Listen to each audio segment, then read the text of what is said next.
I speak in this debate from the perspective of somebody whose father in 1998 took the decision with one of his fellow employees at a company to go and start up their own company, their own business, which is still going to this day and has grown from the point at which they developed it. So I have a keen interest in seeing the entrepreneurs and the business people of the future being supported, because I've seen firsthand how businesses that are developed from a very early idea can grow and can flourish. And I think it's worth noting that while undoubtedly and acknowledged by the Deputy First Minister, there is a road still to travel in some areas, and there is still work that needs to be done, hence the establishment of the Scotland Can Do framework. But it is worth noting that between 2008 to 2013, which are the last period that figures are available for, the number of business births, as you will, in Scotland increased by 32.8%. That was as a comparison to a 29.8% increase for the UK as a whole. So while I accept that Mr Fraser and I could trade statistics, I think there is a positive trend in terms of business startups in Scotland. Indeed, the number of businesses in Scotland in 2006 was 351 per 10,000 adults. It's now 377 per 10,000 adults. So there has been progress. Undoubtedly, there is still work to be done, and I think what this debate will help crystallise is some of the ways in which that work can be carried forward. But one of the welcome measures I think that the Scottish Government has put in place has been the small business bonus scheme. And speaking to small businesses in my constituency, for many of them, those who started up following the small business bonus scheme, they have seen it as a very important factor in weathering them through those early years, when often when a business starts up it can be difficult to get things going early on, and there can be financial pressures at the early stages. Things like the small business bonus are absolutely important to businesses, especially when they're set against a wider context where in Scotland, I appreciate that the same will exist in parts of England, but in Scotland, and particularly in the northeast of Scotland, often the distance that needs to be travelled in order to get products to customers and to markets outside of the immediate local area is that little bit further, and therefore incurs an additional cost. There's also the recent changes to VAT that took place, which pushed VAT up to 20%, and that again affects the margins for these companies, and often can be the difference between somebody choosing to pursue an idea and somebody saying that that idea at this particular stage will not be taken forward.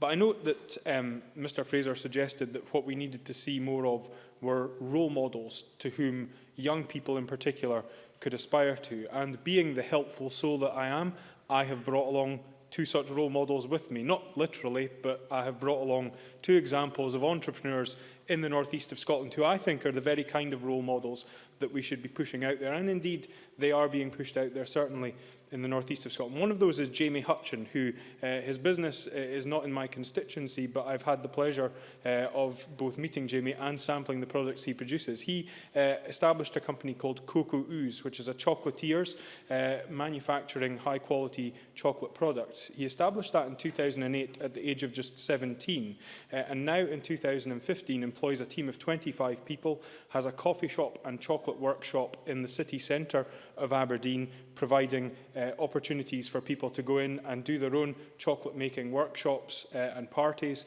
and recently won the Young Talent Award at the Scotland Food and Drink Excellence Awards. Jamie decided to do this while training to be a chef and working alongside a master chocolatier, and decided from there that this was the route he wanted to pursue.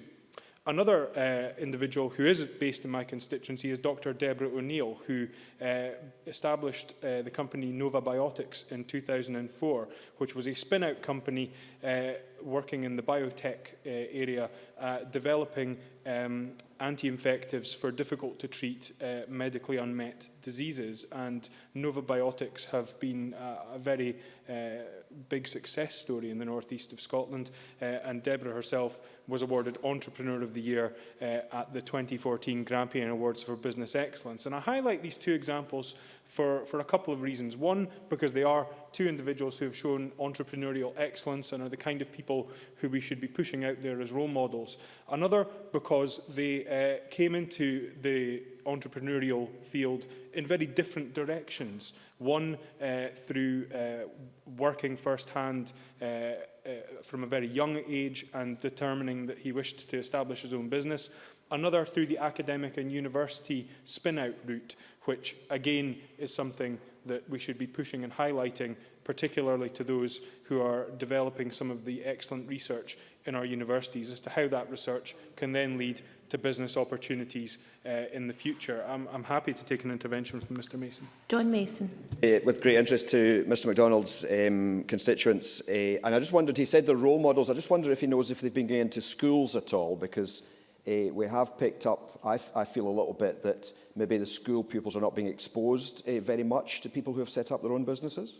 Mark McDonald. I couldn't say offhand whether either of the two individuals I've mentioned have been in the local schools, but I do know that one of the things that I speak to often when I speak to head teachers in my constituency is about the drive to establish enterprise networks in schools, enterprise clubs, and to really push pupils to consider operating small businesses within the school.